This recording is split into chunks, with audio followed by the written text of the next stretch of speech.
Next question JEE main 2023 का फिर से आ गया। क्या है भाई? Consider a block kept on an inclined plane inclined at 45 degree. Angle of inclination कितना है? 45 degree as shown in the figure. If the force required to just push it up. इस डायग्राम को देखो, इस पे एक ब्लॉक है M मास का, इसको हम पुश कर रहे हैं। पुश कर रहे हैं किससे? F1 फोर्स से। हमने कंसीडर कर लिया कि वो फोर्स F1 है।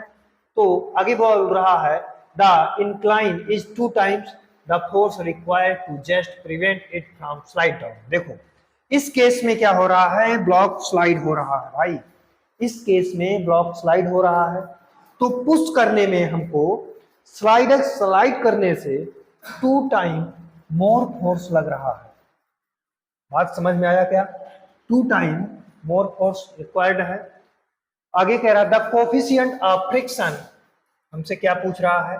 Between the block and inclined plane. हमसे म्यू पूछ रहा है ब्लॉक और प्लेन के बीच का। बात समझ में आया? देखेंगे, देखो इस केस फर्स्ट केस में जब हम पुश करेंगे तो क्या होगा? ये ब्लॉक है, हम इसको ऊपर की तरफ पुश कर रहे हैं, या मैं ऐसे बोल दूं कि इस पे ऊपर की तरफ F1 फोर्स लग रहा है। समझ में आया क्या? अगर इस पे ऊपर की तरफ F1 फोर्स लग रहा है तो इस पे फ्रिक्शन किधर लगेगा भाई? इधर लगेगा मेरे भाई। देखो फ्रिक्शन F है स्मॉल, और मैंने आपको बताया था कि इसके जो प्लेन के पैरेलल कंपोनेंट होता है इस मास का, वो mg sin थीटा होता है। ये इसको इस डायरेक्शन में नीचे की तरफ फोर्स लगा रहा होगा, और F1 से हम ऊपर की तरफ पुश कर रहे हैं। बात समझ गए? चलो इस पे आ जाओ। हम इसको F2 फोर्स लगा रहे हैं ऊपर की तरफ, फिर भी ये ब्लॉक नीचे की तरफ जा रहा है। नीचे की तरफ जा रहा है तो क्या होगा मेरे भाई?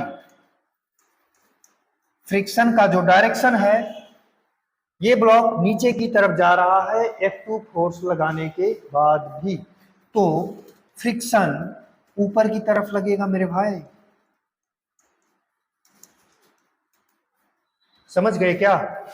अगर ब्लॉक मोशन नीचे की तरफ आए तो फ्रिक्शन जस्ट अपोजिंग फोर्स होता है, इधर लगेगा। ठीक है, हम F1 और F2 की वैल्यू को अगर कैलकुलेट करें फिर देखते हैं। यहां से मुझको बताओ F1 क्या हो जाएगा? F1 इक्वल टू, यहां से देखो F1 इक्वल टू, ऊपर की तरफ F1 लग रहा है इस, और नीचे की तरफ फ्रिक्शन भी लग रहा है, mg sin थीटा भी लग रहा है। तो मैं यहां से बोल सकता हूं क्या कि F1 equal to friction force plus mg sin theta. Clear? अब देखो यहां से फ्रिक्शन की वैल्यू क्या होती है? Mu into normal reaction. Normal reaction क्या होगा?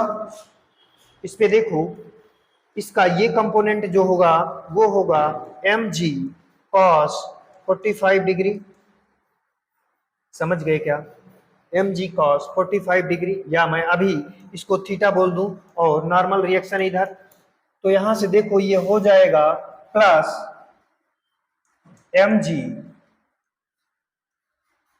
साइन थीटा की वैल्यू रख रहा हूं 45 डिग्री, यहां से भी रखेंगे, यहां से आ जाएगा mu into normal reaction. Normal reaction क्या है? mg cos 45, mg cos 45 degree plus mg sin 45 degree. बात समझ गए? अगर समझ गए तो अब इस ब्लॉक के लिए मुझको F2 बता दो कितना होगा? F2 ये फोर्स हम ऊपर की तरफ लगा रहे हैं F2, but motion block slide कर रहा है नीचे की तरफ। तो अगर नीचे की तरफ स्लाइड कर रहा है तो फ्रिक्शन ऊपर की तरफ, तो ऊपर की तरफ जो नेट फोर्स है इस ब्लॉक पर, जो नेट फोर्स होगा F2 इक्वल टू क्या हो जाएगा, F2। यहां से हमको F2 निकालना है तो हम पहले बैलेंस फोर्स लिखेंगे, क्या है, F2 plus friction force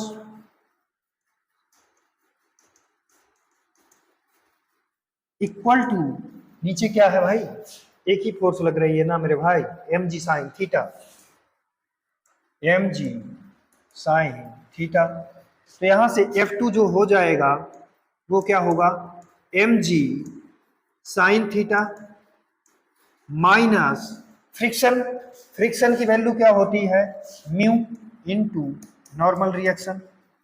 normal reaction यहां से यहां पर भी यही होगा, ये हो जाएगा mg cos थीटा, नॉर्मल इसके इक्वल होगा, समझ गए।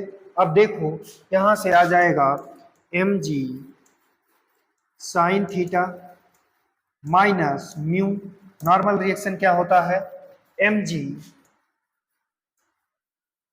cos 45 डिग्री, यहां से होगा mg sine 45 degree minus mu mg cos 45 degree. ये बात समझ गए क्या।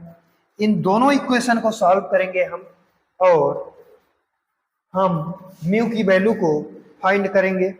अब देखो एक चीज, हमसे क्वेश्चन में क्या बोला है, क्या 2 टाइम्स ऑफ द फोर्स, है ना, पुश करने में स्लाइड होने करने से ज्यादा फोर्स लग रही है, बोलो।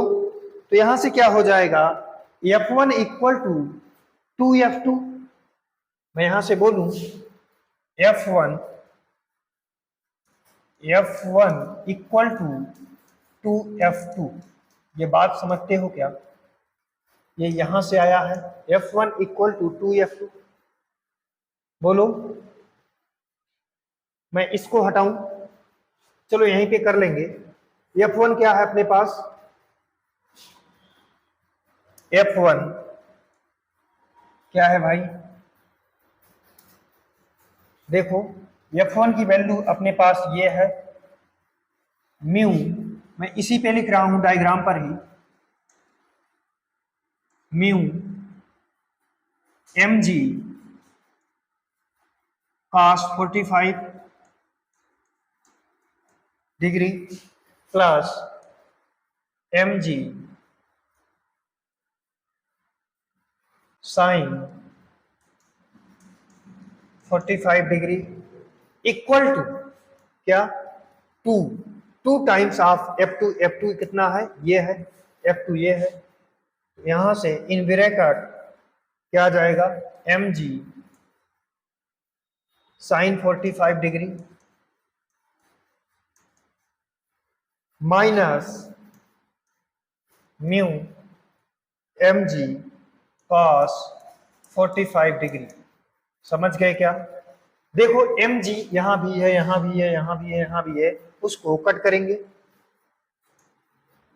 mg को कट करेंगे, ये गया भाई, ये इससे गया, ये इससे गया, अपने पास क्या बचा, देख लो, म्यू cos 45 कितना होता है भाई, 1/√2, तो म्यू √2 प्लस यहां बचा sine 45 1/√2 equal to 2 in bracket, यहां पे क्या है साइन 45 मतलब 1/√2 माइनस म्यू cos 45 मतलब म्यू/√2। ये बात समझ गए क्या। अब देखो √2 को √2 हर जगह पे है नीचे, उसको काट देंगे, काटो भाई, ये इससे जाएगा, सब सब चला जाएगा, क्या आ जाएगा, क्या आ जाएगा, देखो यहां पे आएगा म्यू प्लस क्या 1 इक्वल टू 2 माइनस 2 को अंदर ले जाएंगे 2 म्यू, समझे क्या?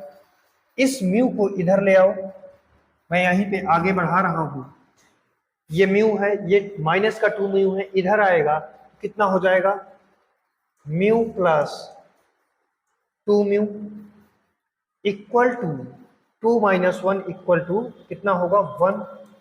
यहां से देखो 3 mu equal to 1, mu equal to क्या आ जाएगा भाई यहाँ पे 1/3। अपने पास एक रिलेशन आया कि क्या, मैं कहां पे लिख दूं बताओ,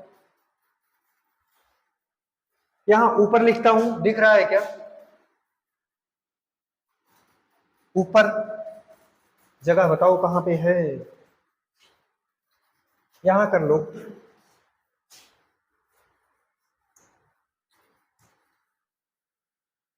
मैं यहां पे एक जगह बनाता हूं उसी में लिखेंगे, हम कहीं भी जगह बना लेते हैं। म्यू इक्वल टू आ जाएगा 1/3, तो कितना वैल्यू हो जाएगा 0.33। एक ऑप्शन है ऑप्शन नंबर 4 और वही करेक्ट है, ऑप्शन नंबर 4 इज करेक्ट। बात समझ गए क्या? थोड़ा सा समझने की बात थी, जब स्लाइड होने की कंडीशन है और जब पुश होने की कंडीशन थी, दो इक्वेशन बना के म्यू की वैल्यू को निकाल लेंगे। ओके।